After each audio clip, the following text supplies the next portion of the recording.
সম্প্রতি সামাজিক যোগাযোগ মাধ্যমে প্রকাশিত একটি ভিডিও বিশ্বজুড়ে ব্যাপক চাঞ্চল্য ও আলোচনার সৃষ্টি করেছে।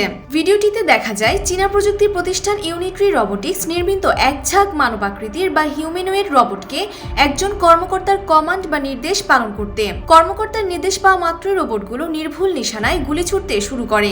এই ভিডিওটি প্রকাশ্যে আসার পর থেকে নেটিজেন এবং সামরিক বিশেষজ্ঞদের মধ্যে শুরু হয়েছে আলোচনা। ইউনিট্রি রোবোটিক্সের এই রোবটগুলো মূলত কৃত্রিম বুদ্ধিমত্তা এবং উন্নত মেকানিক্যাল ইঞ্জিনিয়ারিংয়ের এক অনন্য সমন্বয়। সামরিক বিশেষজ্ঞরা মনে করছেন এই প্রযুক্তি যদি পূর্ণাঙ্গভাবে কার্যকর হয় তবে ভবিষ্যতের স্থল যুদ্ধের চিরাচরিত ধারণা আমূল বদলে যাবে। মানুষের পরিবর্তে এআই চালিত এই রোবটগুলোই হবে যুদ্ধের সম্মুখ সারির যোদ্ধা।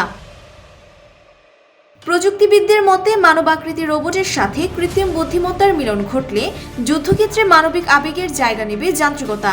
এতে করে যুদ্ধের গতি ও ধরন পরিবর্তনের যে আশঙ্কা করা হচ্ছে তা বিশ্ব রাজনীতিতে নতুন মেরুকরণ ঘটাতে পারে।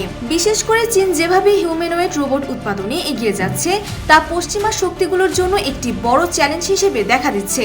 রোবট যদি নিজে থেকেই প্রাণঘাতী সিদ্ধান্ত নিতে শুরু করে তবে তা মানব সভ্যতার জন্য কতটা নিরাপদ হবে সেটি এখন বড় বিতর্ক।